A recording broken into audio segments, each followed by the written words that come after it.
Suivant le chemin des vrais parents, les premiers membres ont affronté épreuves et difficultés. La parole a insufflé une nouvelle vie. Les prières jaillies du cœur sont devenues une force pour les familles bénies d'aujourd'hui.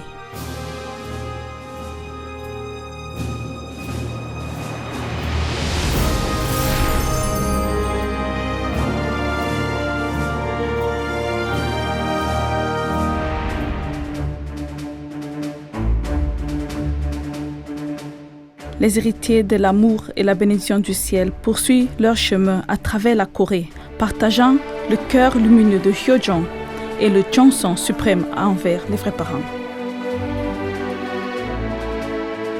La troisième étape s'est tenue à la grande église de Kwangju dans la région de Cholla.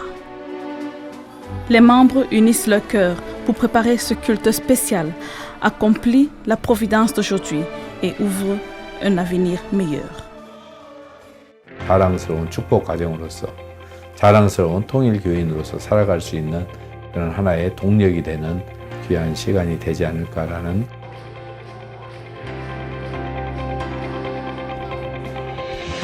Le culte a commencé dans l'enthousiasme, se répandant de cœur en cœur à travers les louanges. Le chef de district Cho Chang-on a souhaité que ce culte spécial soit un temps précieux de détermination vers 2026 et d'aider à restaurer l'essence des familles bénies.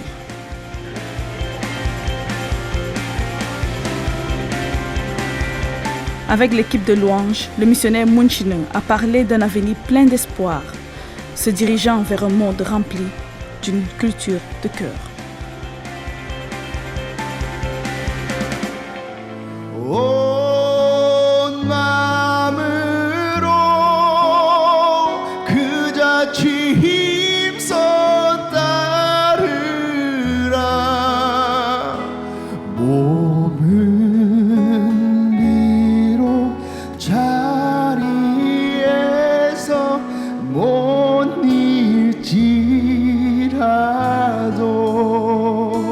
저는 계속 희망을 가지고 하나 한 명의 자녀로서 내가 너무나도 사랑하는 저의 형제자매들과 함께 그 꿈을 향해 나아가고 싶습니다.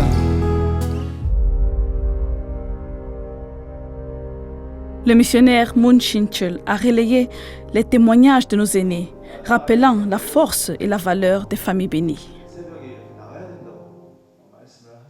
하늘의 눈물을 닦아드리고 인류 한 가족이라는 그 꿈을 향해 내가 아닌 이 세상을 사랑하기에 이 신앙을 하고 희생을 하면서 걸어온 그 길이지 않습니까? 그거를 알고 그 인생을 보고 그 걸어온 길을 보면 감동을 받고 감사한 마음밖에 들 수 없습니다. Les membres ont médité sur ce message sincère et les témoignages des pionniers qui ont façonné le mouvement de l'unification, réaffirmant l'identité et la valeur des familles bénies. 제 인생에서 무엇을 해야 참 부모님께 도움이 될 수 있을지 그런 걸 좀 깊이 있게 그렇게 다시 한번 고민해보는 그런 시간이 됐습니다. その家庭としてのこのチャランスローンチュポカジョンっていうのをとても強調して今回のテーマでも言ってくださったので、もうそういうのを改めて、持っていこうと思います。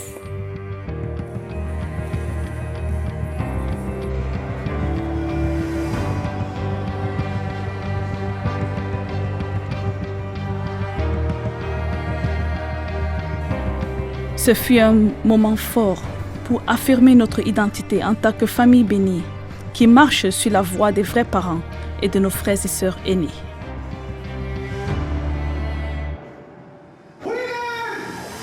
Nous sommes des familles bénies fières et nos cœurs grandissent chaque jour.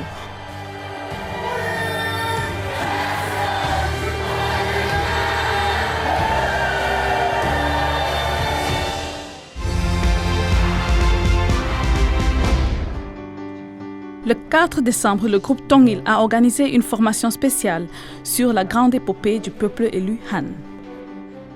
Cette session visait à approfondir la compréhension de la providence céleste et à s'aligner sur la volonté dans un contexte économique en rapide mutation. Igishik, président de Segeilbo, a expliqué la dispensation du parent céleste à travers l'histoire du peuple Han. Les participants ont résolu de guider le groupe Tongil avec une gestion éthique, suivant l'exemple altruiste des vrais parents.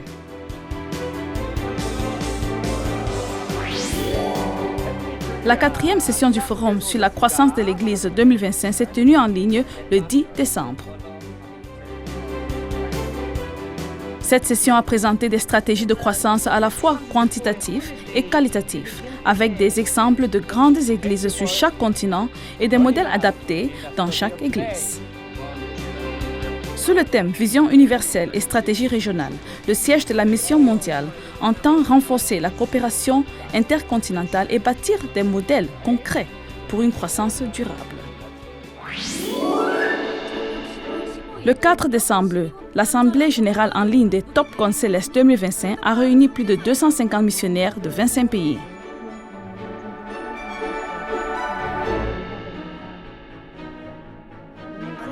Les missionnaires ont partagé leurs rapports de terrain et leurs témoignages, échangeant expériences et grâces reçues. Le révérend Do Sung-yeon, directeur du siège de la Mission mondiale, a rappelé la valeur du programme et a exhorté les missionnaires à devenir des leaders créatifs incarnant paix et unité. Les TopCon ont réaffirmé le sens de leur mission et se sont engagés à donner le meilleur d'eux-mêmes pour le temps restant sur le terrain. Le camp 2025 de la Corée céleste pour les élèves de terminale s'est tenu à Mona-Yongpyeong du 5 au 7 décembre. Ce camp visait à bâtir une communauté de la nouvelle génération unie au cœur de notre vraie mère Holy Mother Han et à affirmer une foi proactive. Plus de 150 participants ont profité du ski et du temps à Balwansan, tout en échangeant avec leurs aînés sur la foi et leurs projets d'avenir. À travers ce camp, les lycéens songhwa ont renouvelé leur engagement à devenir de vrais fils et filles accomplissant le rêve de notre parent céleste.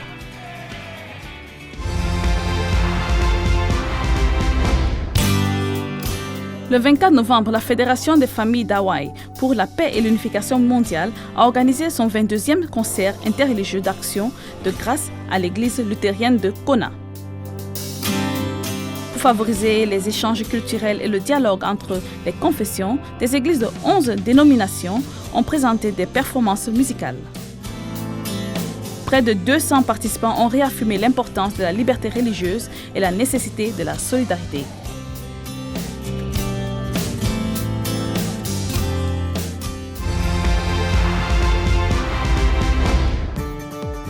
Le 30 novembre, le séminaire Hyojong Chonbo s'est tenu en présence et en ligne en République démocratique du Congo et dans la région d'Afrique de l'Ouest. Ce jour-là, Jean-Pierre Katima, directeur continental de la Fédération des familles d'Afrique céleste, a invité chacun à s'unir aux vrais parents par le Jongson. Après le séminaire, les membres ont participé au nettoyage de rues et ont affirmé leur volonté de devenir une fédération de familles qui grandit aux côtés de la communauté locale. Le 27 novembre, l'UPF Zambie a organisé un déjeuner des ambassadeurs pour la paix à l'hôtel Golden Peacock de Lusaka sur le thème « Liberté religieuse, harmonie et construction de la paix ». L'évêque John Mambo, président du WCLC Afrique, a insisté sur la nécessité de poursuivre des échanges tandis que les anciens vice-présidents Neve Mumba et Inonge Wina ont souligné l'importance d'une solidarité internationale centrée sur les activités de paix des vrais parents.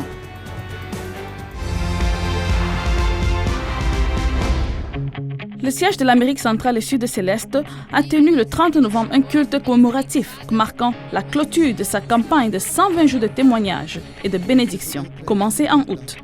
Durant cette période, 94 équipes Pure Waters ont témoigné auprès de 469 jeunes dans 26 régions de 11 pays. Après le message vidéo de félicitations du directeur de la Mission mondiale Do Sung-yeon, Enrique Dissa a présenté le rapport des activités et le directeur continental Kim Dong-woo a souligné l'importance de témoignages et de l'éducation.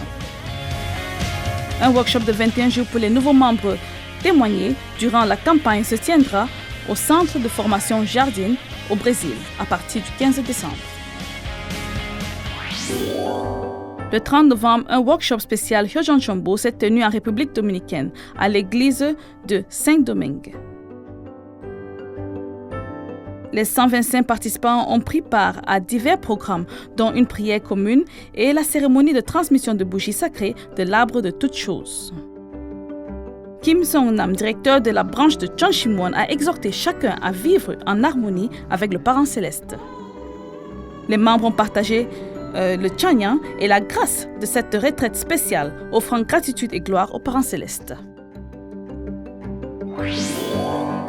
Le 2 décembre, les corps d'arts martiaux Isaoli, avec le soutien de Tong Il-Mudo Amérique latine, a organisé à Betania, Panama, un tournoi amical familial.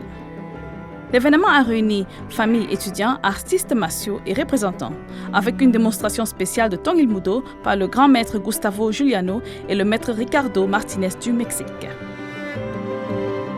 L'équipe Tong Il-Mudo a également partagé l'avancement des préparatifs pour la Coupe mondiale de la paix et a présenté le programme de 40 jours d'entraînement transmettant la vision de paix fondée sur l'amour du ciel.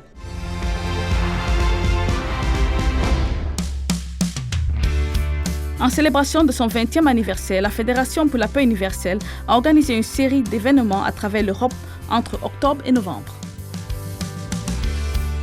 Le 31 octobre, l'ambassade pour la paix de Bratislava en Slovaquie a accueilli une cérémonie commémorative avec plus de 80 dirigeants, dont un ancien commissaire de l'Union européenne. À Meersburg, en Allemagne, une conférence de 2 jours sur la FPU a réuni des participants internationaux autour du thème tels que l'éthique universelle, le rôle de la famille et le renforcement des institutions mondiales. Les intervenants ont insisté sur la restauration de la dignité humaine et de la promotion de la paix par la foi et la spiritualité. Le 22 novembre, un forum des ambassadeurs pour la paix s'est tenu à Budapest, en Hongrie, sous le thème « 20 ans au service de la paix ». L'événement a honoré l'héritage des vrais parents, rendu hommage aux ambassadeurs décédés et a accueilli de nouveaux nommés. À la mi-novembre, Kando, maison d'édition allemande de la Fédération des familles, dirigée par Walter Müller, a présenté ses ouvrages à la foire du livre de Vienne, du 12 au 16 novembre. Kando a exposé l'autobiographie des vrais parents et les membres autrichiens ont engagé avec les visiteurs. Ils ont offert des petits cadeaux, des livrets et même des autobiographies des vrais parents. La foire, plus grand festival littéraire d'Autriche, a attiré plus de 72 000 visiteurs cette année.